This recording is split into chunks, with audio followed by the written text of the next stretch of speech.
Welcome back to another episode of the Success Times Happiness podcast. I'm your host, Richard Thompson. Today, I'm joined by electrician, business owner, and all-round incredible human being, Clancy Collins. In this episode, we explore what happens when life forces you to confront vulnerability, courage, and perspective all at once. How the biggest challenges can reshape who we become as partners, parents, and leaders. From building a business from scratch to navigating unimaginable personal adversity, Clancy's story will leave you thinking about what really matters and how quickly life can change. The story really hit home for me. It shows how shit things can happen to really good people, and the way that Clancy and his wife has turned that around and achieved it in face of that adversity was truly remarkable. Let's get into it. Clancy Collins, thank you so much for coming onto the show. My pleasure. Tell me back to your childhood and what that looks like growing up. Young Clancy, country boy at heart, I think, definitely. I was from out west, so Charters Towers, Ewandon, that far, small properties. There's little towns on the way out to Ewandon, Prairie, Torrance Creek. Some people wouldn't know where or what that is. But yeah, that's where I grew up, on cattle property. Early, split parents from a very young age. So I had another father into the picture from an early day, and he's my second father, basically. And when I had probably the best of both worlds, to be honest, and it was a really great upbringing. I'm very lucky, very lucky. Dad was on the coast, Mum was out west and then cattle, and it was great. I shared between both places, best part of every part of the world, really. Being remote, though, schooling was at the smaller towns like Ewandon and then Prairie for a few years. Like 10 kids at the school that we were at. There was 3 in my grade, not the biggest grade. Shared school captaincy. With the other 3? Yeah. The other 2? Yeah, you couldn't just do one and not the other 2, Yeah, right? sure. And then a little bit of distance ed for probably 2 years. Right. I could not deal with that. I really like people. I really missed being around people, so that did my head in. So actually for my final year, I just lived with my uncle and auntie to go to school so I could be close to people. Finished there, went to boarding school in Charters Towers, and then straight to Townsville, which was probably like the closest hub that had something, and cattle property was never going to be, it was never my thing. I loved being out there, but I don't think it would be, it was a little bit too quiet for me, and again, I really liked being around people. Yeah. So that's where I basically got my trade, got into electrical. My dad's an electrician. Probably didn't get into the trade because of him. If anything, he probably would have put me off, to be honest, but it was a good thing. I knew what I was in for. Got my trade, and then we started looking into how I can develop intellectually. Like I was always looking to develop with my skills in the trade, but never so much, probably too young, I suppose, not really knowing and not learnt the journey yet, but getting into business and that sort of thing. It was more like get really good at your trade, get all extra skills so you can get paid more by someone else, And that's what ended up happening. I went into the mines for at least 8-9 years, doing courses probably every year to try and develop that. And then we had a plan. I'd met Alex by this stage while starting in the mines. What was she doing? So she was into design. Actually, we met at a Universal store. It's like, young retail clothing. Yeah. Yeah. And she was managing. And I remember going and I see she's like this really bright, bubbly energy, person. In Townsville? Yeah, in Townsville. And she was from Sydney and she was up there. And I'm like, Jesus, this girl's, she's out of control.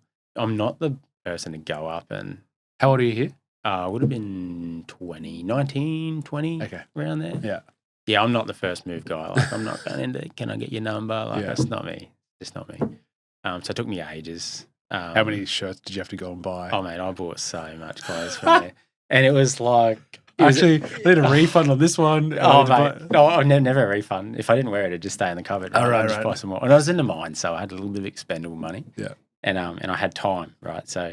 And it was just in the total wrong spot of town. There's 2 in town, and it was way out of my way to go to her shop. That's awesome. That's where I went. Yeah, sure. Anyway. Well, I go to the neighbouring Universal store. Oh, mate. And look, I hate to say this, but however many times I went there, I don't know, countless, I actually ended up talking to her through Tinder. Of all things, like after that, you know what I mean? That's classic. Yeah. But anyway, it ended up really good. Couldn't even ask for a number. You had to find her on Tinder. Yeah. We were just, we liked each other. I just happened to pop up, and she happened to be only like 15 houses away. True. Which was amazing. So that's how we met, and we were together from then onwards pretty well. We moved down to Sydney for a year to give it a go. I was in mining, so I just said, we'll just live wherever, basically. With the view that you would go back to the mines? So I stayed in I was still in mines at that stage Right. For years, and we just did the fly in, fly out thing. We were just building an income, and I was developing. I bought a few houses by that stage, and I thought I will buy a place in Sydney. And I was already too heavily leveraged, and it was just really bad timing. That was probably that first really big boom that came about. It was a good decision. We didn't. We hated it down there. It was just too busy, mate. It's probably for some people, not for us. I'm like a small town guy, and I like friendly people. Did she like coming back to Sydney though, or no? She did. She thought that she might because her family were there. But of course, it's the reason why she moved away. She loves not being in Sydney. Basically, we love to visit, and we love her family. Yeah. We get on really well with her family, and I love visiting, but it's not a home. It wouldn't be home. So back up to Brisbane. We bought a place there. We were there for 5 years. I always said when we have kids that I'd come home. Like that was always a plan, set in stone. No, just home from mining. And about 4 years into Brisbane, we were engaged, proposed, and all the ways you would do that. Kids came a little bit earlier than we'd planned, so we actually put the wedding off and focused in on our children and having the babies. And we thought we'll move back up to Townsville. Did that for a couple of years, but the sunny coast was actually always where we were going to be. This was going to be home. Why was that the case? We just have a look at it, mate. It's paradise. But did you come up holidaying? So we lived in Brisbane for 5 years. We were here most weekends. Yeah, right. Really, and just everything about it. Really, it's got the hinterland. It's got the you don't explain to you, right? But we loved it. So this was always going to be home, but just moving. This timing wasn't great. We still had property up north, a little bit of family. We thought it might be handy for having a newborn with having some form of family near us because we hadn't. You're in the middle of the two. Yeah, we didn't know anyone anywhere around here. My family's out in the sticks and ours is down in the city. So I went back up to Townsville there for a couple of years and said, we've got to go. We at that stage, we started the business pretty well instantly as soon as I came home. Started up the business, was sole trading. And that's when I started learning basically what I should have been learning years before. Yeah, it's a pretty long road, the business road, but you start as a sole trader, as a tradesman, doing work yourself. And then I got apprentices on, and then I got a couple of tradesmen on.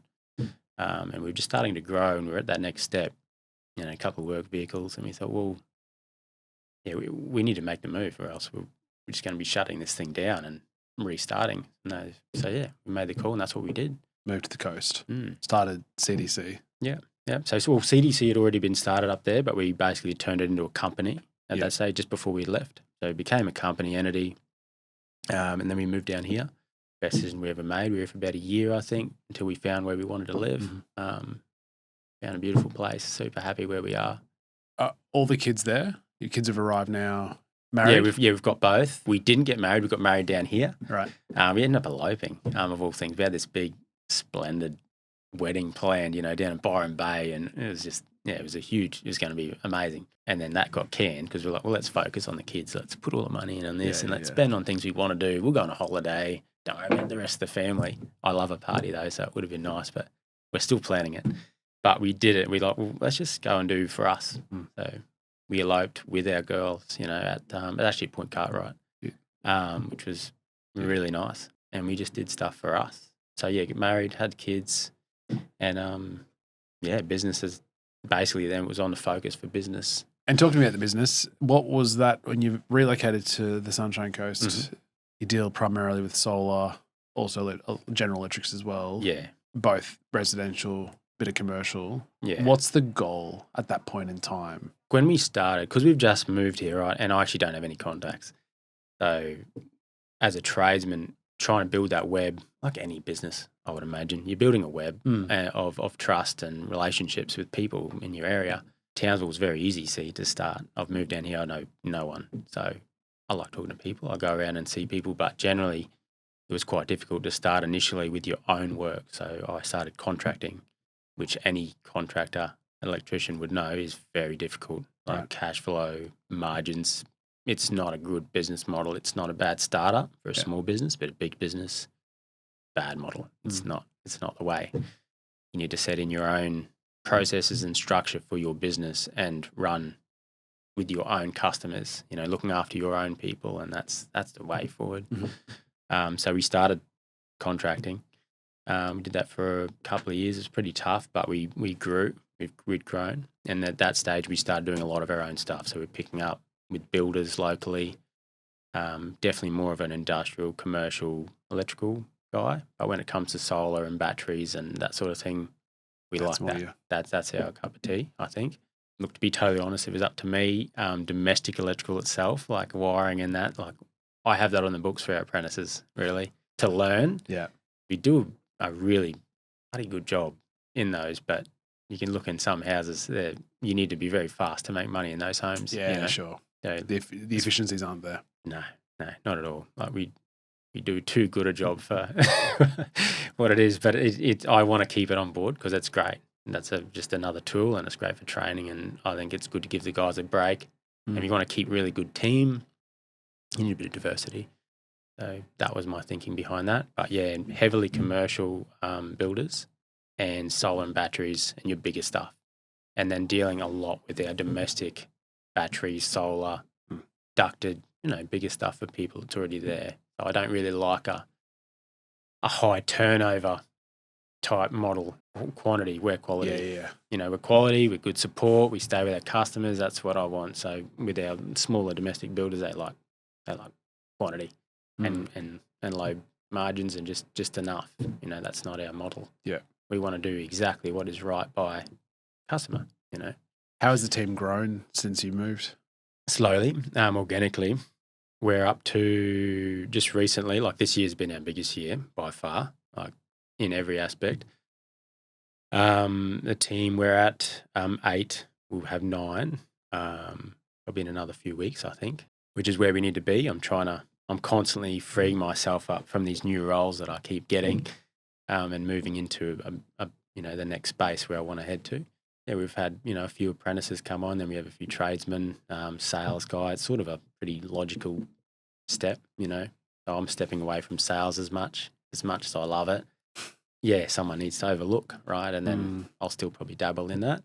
We'll just see. Our model is constantly changing, like any business, I'd imagine. Yeah, slowly. But it's these last 6 months has been probably the fastest it's grown in the last 4 years. Where has the soft skills, do you think, where have you found those in terms of leading, in terms of amassing a team, in terms of helping that juggernaut in that direction? Every electrician or trade or any business person that wants to go out on their own, they more often than not have to be technically good at the work, at the tools. Yeah, correct. They need to have a vision of what they're building because like any investment, it's a risk. Yeah. And there's people out there that don't want to take that risk, which is so fine, but correct. You need the risk appetite to be in a position to leverage human resources.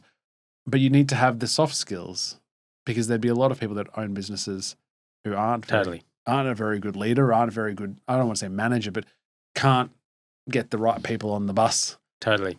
So where do you, and that's, I mean, personally, I read a lot of, business literature and development books to work on that to understand how to be a better listener, how to understand emotions and all the things. You strike me as someone who either you've worked up really hard on that or it comes extremely naturally to you. Definitely not natural. I like I said, I do like people. So I like interacting with people. Have generally always been in a leadership position, I guess. Like, you're leader, captain of the school. Oh, mate, yeah. Co-captain. Oh, mate, that's the only thing I've got in my resume as far as captaincy. Because high school was not the same as that, right? I was big into my sport and that sort of thing, but I didn't get that. Okay. I was always wanted to be with the funner, the clowns. Yeah, I was a bit of a mix because I was more studious. I was definitely I liked. I was sort of heading to uni sort of thing. I want to be able to go in both directions if I want, but I didn't want to be the prefect or the school captain where he had to have all this responsibility. Okay. I think it's just because of what was needed of me at the Now time. you've got responsibility. Absolutely, and I love it. Right. Yeah. Where do you think that's changed? That's where grown. do you think that's flipped? I think it's because of my goals. Yeah. Okay, talk to me about that. Yeah, so your goals change, right? Like you've got a plan of where you wanted to go, and that's constantly changing. So with business, our goal would be, creating this autonomous entity that will run itself, that I probably will never want to get out of, to be honest. But that's the goal. Something that's going to run itself successfully and really well. Like the human interaction, the support, the relationships with the customers, whatever it might be. That's all part of it, and doing that well and doing it better and constantly getting better at that. As far as learning how to do that and the soft skills, like you mentioned, I did say like how I've always done some form of training throughout, and business is something that just was never on my radar. That, if anyone did this as long as I'd done the technical side of things, I'd be a billionaire by now probably. But you don't realise just how important that it is. And I have gotten on, and we have gotten training, like of coaching. Like I'm big into growth. Like anyone can grow. As soon as you close your mind, I feel like everything will stop. So I've actually got a local coach around on the coast who are great. I feel like they've helped mould us a little bit as well, but also with what's happened in the last year, we've sort of moulded ourselves a little bit as well. And I'm a bit of a risk taker as well. Like I'm big into leverage. I've always been happy to have big debt for that appetite. Do you think that's nature or nurture? Oh, that'd be nature, I think. Yeah. Like I've always sort of, I don't know. I've always had an appetite to want more, do better, be better. Where is the limit there for you? And how do you make a decision, Clancy, in terms of whether or not it's worth it? I think it's the balance with it's like this is a podcast, right? Your happiness, versus your success. And happiness, it comes from, family, and what you do during your life. Like that comes from that. And trying to get that balance, like most people probably don't see many limits in business. You just want to keep going. But I think there is a stage where I would want out. I don't want to do so much where it be the detriment of my family and the time spent with them. Because once you have a family, that is what it is. That's why we go to work. That's why we create these things. That's why we're creating legacies for our future. So it just changes. Without kids, I don't think it'd be the same. I don't think at all. Actually, creating something for yourself, then so it just changes the whole ball game. But that is what it is. It's that balance. Hey team, just popping in to say thanks for listening. If you're enjoying the episode, please take a second to like or follow the show and share it with a friend. It's the best way to help us grow and keep bringing you more great content. All right, let's get back into it. Take me back to last year then. So I met you at the Sunshine Coast Business Awards. Yourself and Alex were on the table. I was very fortunate enough to be one of the judges. And you, my friend, you were the winner of your category. You guys won the top gong, which is incredibly impressive given there was 4,000 tables there and we were sitting next to each other. But behind the scenes, I guess there was something significantly, and I obviously learnt after the fact. Talk to me through that period of time. It's nearly bang on a year since then, right? So we'd found out, like we'd gone into the awards, it's great, and we had no idea we'd be winning this thing, but super stoked and still very grateful that we did. But literally days up to that, we'd had a diagnosis. There's a few things that led to this. Basically, we've got 2 kids. We were looking at having more. When we just found out we were pregnant with a 3rd, right? Which was amazing. I always saw myself with more than 2 children. I was like a 5-kid dad sort of thing, we'd found out she was pregnant.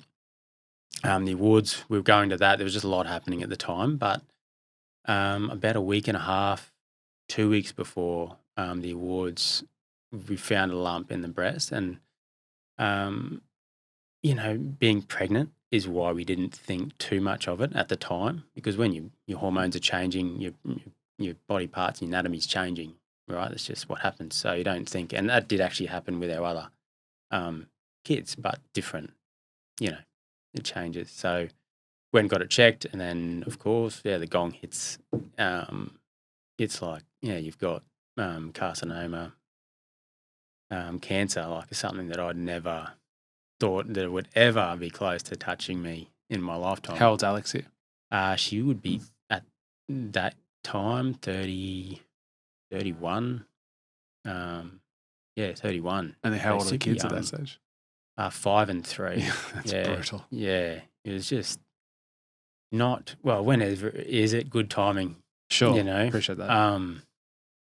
So we're still, so it's, anyway, so we're divulging this, and we've just found out, sort of a bit numbing. You don't really know anything. How are you and Alex at that time? Pretty, just really unknown. We weren't, like, it was sad, like we were sad.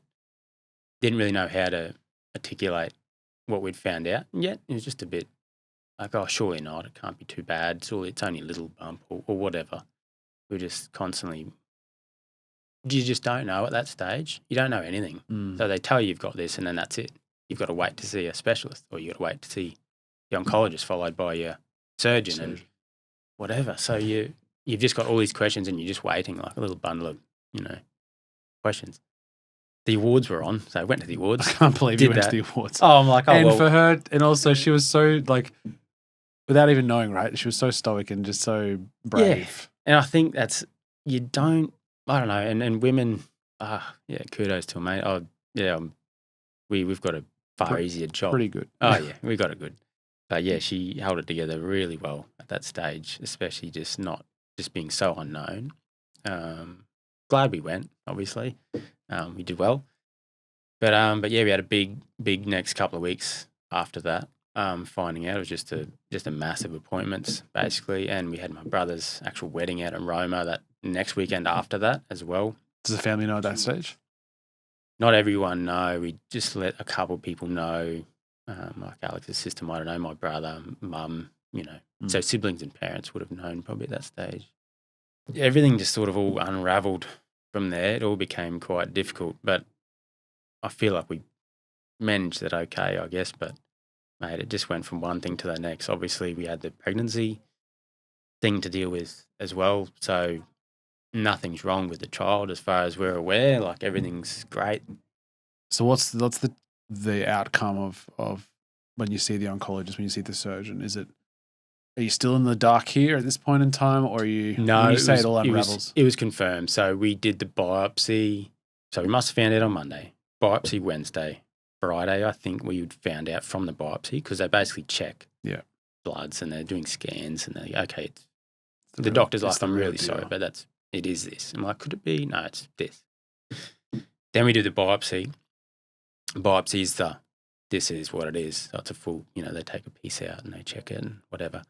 That's when we actually found out on Friday, this is real. That's the real deal. So it is what diagnostic, it is. And then they know what it is. So triple positive, is it the characteristics of the cancer, how it works, and how it's going to function to medication, basically, which the oncologist would then handle.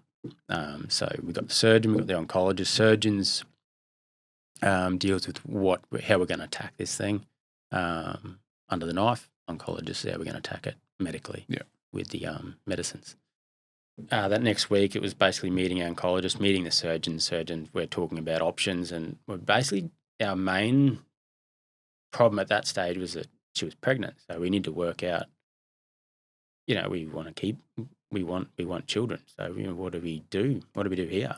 So you're trying to weigh up all these options, and we're basically just relying on, and obviously Googling, which is probably like the worst thing to do ever. But I rely heavily on trained professionals. That's what we do. Right? Yeah, there's just stuff in the back of our mind. She's like, well, there's a high percentage, X amount of percentage, that if we keep the child, you will absolutely be riddled with cancer, and because you can't do a lot of medications when you're pregnant. So it took out a lot of things that we could try. Oh my God. Yeah, so It's such a situation to be in. yeah, it just you're losing a lot of options. Basically, it took away a lot of possibilities that we could, or can we keep the baby if we did this, or what if we, without saying it, the surgeon and oncologist, because they're not going to ever tell you to terminate a pregnancy or to do this or to do that. That's just, but they can give us. How long pregnant were you guys? I think at that stage we must have been more than 5 weeks. Yeah, definitely. It's all a bit blurry at this stage, but and we're like, we need to make the decision pretty quick because you're like we're growing, we're turning into a fetus. It's like we've got a baby. It's not just a little speck anymore. That was our first issue. Like the cancer was like, yeah, that's horrible, but like this is what sort of overpinned everything. Mrs. really struggled with this. Look, ultimately, what ended up coming down to, we made the decision we had to terminate. That was the plan. That was what we had to do because basically we've got 2 really healthy kids and we wanted them to have a healthy mum there forever. So whether that be we only have 2 kids and that be it, which is the case now, that was a far better outcome than me looking after 3 kids, without a mum. Without her. Basically went to, we don't have all these, haven't really thought about this actually since it has actually happened, but we would have made a decision a week or 2 after that, I think, and then basically we went to my little brother's wedding and they found out then too, which is sort of after the wedding, which is bad timing, but I'm like, can't tell them before. It's just not a thing. Yeah. It's just bad timing. And then, we would just like one thing after the next. We'd finish the wedding Saturday, Sunday, drive home Monday, down to Brisbane, Marie Stopes. That was what we had to do. I'm taking the kids to the park and I've dropped off mum, to the bloody ward. It sucked. It was an average, really average time.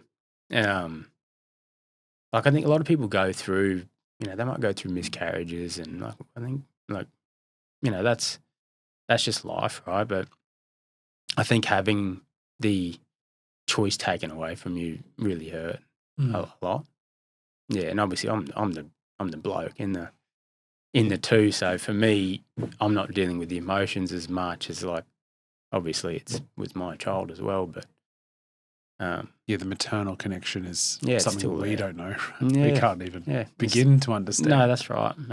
And she's still there. Like I know Alex is amazing. She's done incredibly well with everything basically throughout this whole thing. But that just sucked. It was just sort of numb.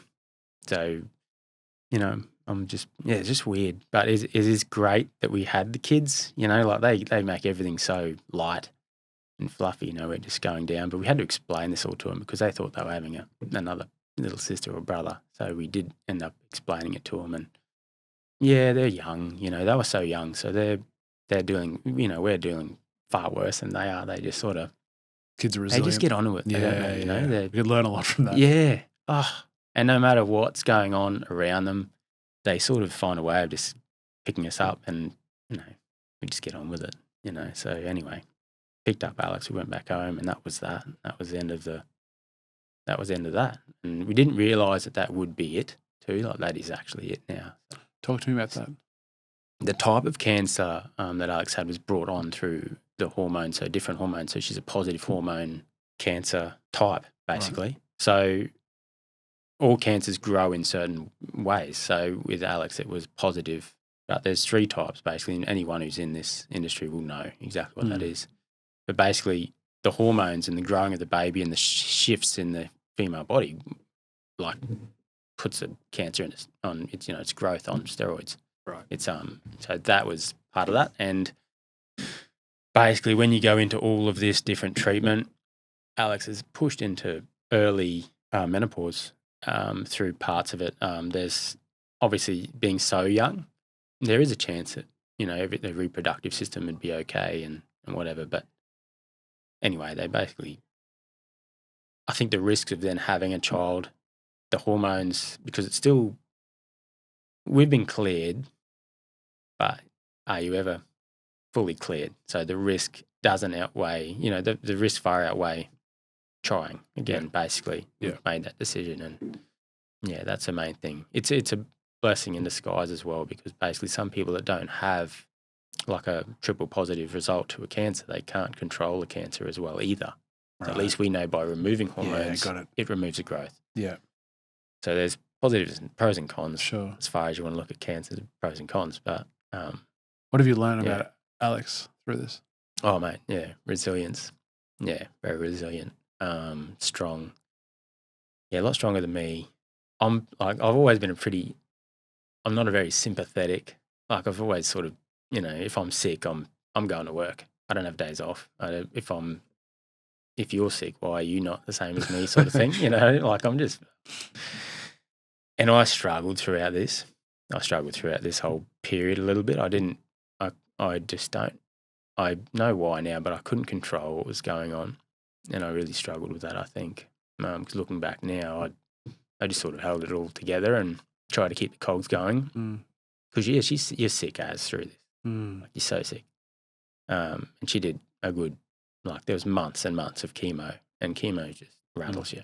Everyone copes differently with it as well. Like, and Alex gets knocked around. Like is everything that could happen to her. The oncologist had told us, this could happen. Like these things happened. She was in hospital every, probably once or twice every fortnight, staying overnights, getting blood transfusions, she had that many blood transfusions because the body just she just couldn't deal with it. Dealing with the chemo. And they kept saying, well, it's knocking you so much, you'll be knocking the cancer a lot too. So we just tried to keep thinking of that. But, there's poison. You're putting in poison to kill something, How are you dealing with it in the quiet times? Look, I'm pretty open. I'm definitely an open. I like to share. I didn't share a hell of a lot through this. Why do you think that is? I don't know. I sort of always been someone who just thinks like I'm all good. I'm right. Like I've got this. I've always felt like I have the really strong mind and the strong will and and I think I do, but I really needed to open up a little bit more about it. I think, and just try and articulate why certain things like perfect example, I definitely didn't show Alex as much support as I probably should have throughout the period. And I'm just trying to work out why. And I think I ended up coming back to, I just couldn't control anything. I didn't really want to, I couldn't help. I was just helpless, couldn't, I still struggle with that a little bit. But I've never been one to be like, for me, or, I'm okay. I'm good. I'll get through it and I'll just get on with it. And that's what we did throughout that period. But there were definitely tough times. Quiet times would probably be, like I never sat with myself, crying and in a heap. I had a few tears, probably 3 throughout the whole period, which was just sort of, I don't know. I finally sort of worked out how to understand it. And look, to be totally honest with you, I actually went to talk about, I think this is why I'm so good at talking about it right now, but I talked about this at the coaching session. It was actually part of the coaching session because I've never seen a shrink. I've never been to, but I believe that it's really important. But at the coaching session, they had like this moment at the end of this. It was one of the 5-day events or whatever it might be. You're holding hands and there's big burly blokes in there that are sharing their world. I could barely get a word out. I was just in tears. I thought, I think that's what I probably needed to do a little bit earlier. And I'm telling complete strangers this stuff. I didn't even tell my best mates. It's probably typical bloke, I suppose. Yeah, sharing, and I think it just sucked that I couldn't have been a little bit better at it with my number one, with my partner. So we've since this has only made us near invincible now. We're so much stronger from this. We've learnt a lot more about each other. We're very grateful throughout this. We actually had Alex's mum had come up, and then my mum had come down to help out, and I'm really, really thankful and grateful for that because we've got a couple of kids that need to go to school. They need food, and I'm cooking. And then we've got, a bunch of blokes that need work and they need to support their families. I think one thing that I struggled with is I think I just honed in on what I could control, and I ended up putting all my time and effort into just trying to keep the cogs going with the business. Yeah, and but I mean, I feel like everything else. I feel like that's a really I think admirable trait, because you knew that that's necessary, and you couldn't let like that was in your control, and that was an important aspect to help the family pay the bills. It's not surprising you're like, I need to put the way that I flex my control to help is that. Correct. Yeah. And that's literally what I did. And but poorly, really poorly, really badly. I was in the just business, jumping in and out of things, and business wasn't doing that great either because of that. Like I just, we were looking, it was pretty tough there for a bit, because I am doing a lot more time with what Alex was going. I'm now doing pickups or whatever, like obviously sharing stuff with mum and mum-in-law. Lucky I get on with both of them really well. That would have been difficult. Yeah, it's just a tough time, man. It was more it balls was in rough. the air. So many balls in the air for you. Yeah, and I really do well with structure and just knowing what's going on and being able to control things. I'm not a control freak, but I like people to do their job, but not being able to control what's going on with Alex, And also, it's easy to say it here, looking back, but in the moment, there's the uncertainty of what it looks like going forward is not certain. No. You have no idea. Yeah. How the next round of chemo is going to go, or That's if right. you're spending a week in hospital. That's it. On reflection, it was only a couple of nights every fortnight, but it could have been a whole week next week, and you have no idea. Yeah, it's just getting worse. Like it just got worse. Yeah, from the start to the end, it just kept getting worse and worse and worse. Nothing. Like Al was going through some stuff, and she had some, like, her hormones are going crazy. Everything, like, and she just feels nothing, like just buggered. So she's obviously getting upset. I'm not showing up enough as what I should. So that also is, I think, when you feel a little bit trapped. That's how I felt. Felt a bit trapped. Like I couldn't do better. I couldn't really do what she wanted, but I wasn't doing well at what I'm good at either. I was on a rat wheel for a little bit. And tell me about the sun. The sun shines. Oh, mate. When did the sun start coming up behind the hill? Oh, mate.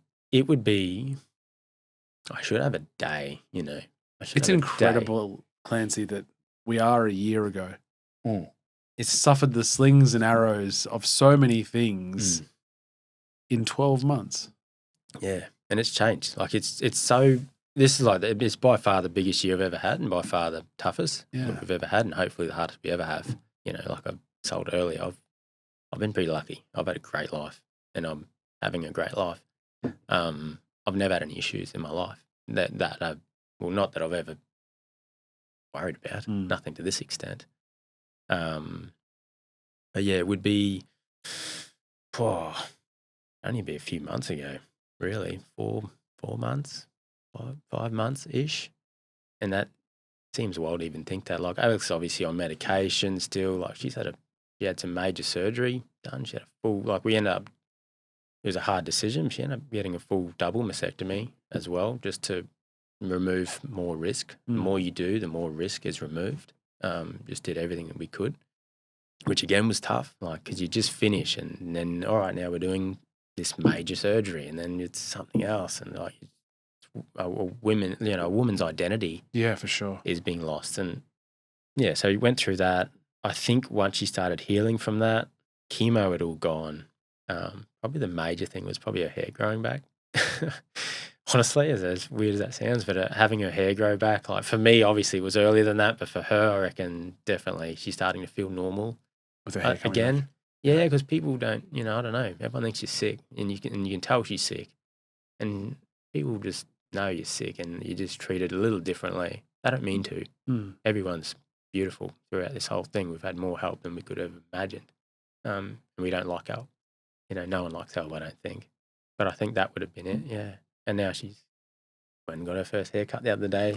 It's like similar to mine, maybe a little bit better. Did you get the fade? She didn't get a fade. No. She's like, I want my hair long again. Yeah, I'm like, yeah. That's fair. That's fair. But yeah, it's like normality. She's got another 4 or 5 years of medication still, but nothing like what chemo and all that is. That's not even comparable. She's starting to feel normal. She's doing normal things. She's a little bit tired. She's whatever, but ultimately, mate, we are flying now. Like we're just miles better than what we ever were even before this thing. Like it's just it's in the back of our mind, and it probably always will be, of course. Like anyone, I think that's been through cancer, the biggest thing will always be recurrence and the worry of that. But mate, ultimately, we got a good prognosis at the end, and it worked. It when they pulled everything out and they checked it, it's great results. Like we hate to say cancer free, but it's technically what we are at the moment. So we just keep doing what we're doing. Obviously, a lot of lifestyle habits have changed. We're already pretty healthy, clean eaters and that sort of thing, but now it's like proper. Oh yeah, like next level. Yeah, like markets everything, research everything. Mainly Alex, she's done that. I was always a food person, but now she's well and truly overtaken me. And just living healthier, lifestyles, and not just thinking about herself. You think about if we're doing this all for our kids, make sure we're here for the long run, And then obviously business came with that as well. So, we were doing pretty well before, but we made some big changes, around that stage with like not even a little bit of contracting. It's gone. Like we've just changed. Like we're let's do this properly, how it's meant to be done. And it didn't take long, like just jump out and have a go, mate. And it's the business is doing amazingly well, now. We've got another sales guy. We've got we'll have some admin starting soon as well, which helps. And then sky's the limit, I suppose. Oh, mate. It's an amazing story, Clancy, honestly. And from the limited time that you and I have spent together and obviously meeting Alex a couple of times, it's so inspiring. I do believe that you need the challenge, you need the sacrifice, you need the trauma. For the change. And to look back at it so soon, to be able to say, we're so much better. Life is so much better because of that experience, how horrific that was. Yeah. Man, that's amazing. Yeah. It's amazing that, and it sucks that we have to go through something like that to sort of make you kick into gear a little bit more. Like I think we would get there eventually, but it just never would. All right, then. I'll task you then. If someone's listening and they haven't gone through what you guys have gone through, what is the piece of advice so that we don't need to go through it? Take the leap, I think. Constant development, and always being open, I think, to new and changing things around you. Definitely taking the leap is probably the big one. I think, everyone's always worried about something. What's the worst that can happen? But, like what's the worst thing? Come on. By leaping. Yeah. But I mean, and you guys have had the worst thing recalibrated, I guess. Yeah. So then you go, well, this is it's nothing. not that bad. No, it's nothing. It's nothing. Anyone can do anything and have a really good go at. Just have a go. And I think on most people's minds, everyone's worried about money. Everyone's worried about, I don't know, failure and worry of failure and what people would think about. Yeah. So what? There's people that you always hear the stories, right? It's a little bit stereotypical, but hear about these really good businessmen and these amazing people that are doing such good things. Nearly all of them have failed at some stage. And that's true, like because they had a go and they keep having a go, they learn from that. Like no one has learned as much from them because they actually went and did it and they failed and now they're doing amazingly because they won't do that again. And they're constantly learning. Yeah. Yeah. The trade. So the best. Mate, thank you so much for sharing that. I know that was not something you want to open up every day of the week and talk about, but I really appreciate the trust and the openness that you've shared. It's all good, mate. I appreciate you getting me in here. Before you go, 5 quick questions. Oof. What does success mean to you? Having time, more time, I think, and creating more of opportunity for my kids. So, whether that be us doing far better with the business or doing better personally, whatever that might be, it's so it can be given back to our children. So we have more time. What does happiness mean to you? I'm happy every day.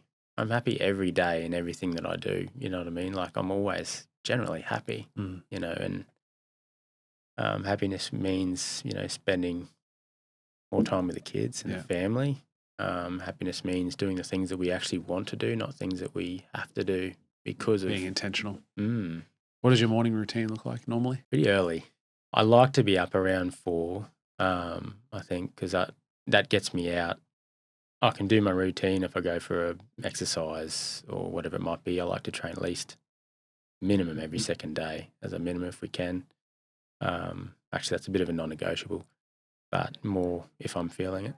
Otherwise, I'm up and go and get everything organised and prepped for the day, and then that gives me a bit of time. At the moment, I'm coming back and having breakfast, with the kids and Alex before they go off to school. So yeah, be up, train. I would have had a little something to eat, decent train, gym, and then back down for breakfast. I would have done a little bit of work in the office before then, and then back to work. That was this morning. A piece of advice you would give to your younger self? Yeah, have a go. Don't stress the little things so much. The smaller stuff hasn't ever really bothered me too much, but then when you have big things happen, the things I thought were small were really small. Yeah, fair. Yeah. Finally, Clancy, someone that you think would be a great guest for the show. Oh, a bloke we'd met in the last few years. Actually, we met him before this, and he's actually been touched by cancer as well. But they've actually just bought a business in Connor Park. Okay, yeah, pretty inspiring guy, and he's had some tough challenges that I think have moulded him to who he is now as well. All right. Yeah, that'll be Joe. Sorry, mate. We'll see how we can get a hold of him and get him. That sounds good. Yeah. Clancy Collins, thank you so much for coming on. My pleasure. Thanks, Richard. Thanks for having me, mate. That was another episode of the Success Times Happiness podcast. Next time you're facing a moment that feels too big, turn to the person next to you and tell them all about the show. A massive thank you to Clancy for his honesty, strength, and generosity in sharing such a personal chapter of life. If this conversation moved you, take a moment to subscribe, leave a comment, or share it with someone who needs to hear it. That's how this community grows, one honest story at a time. Until next time, peace.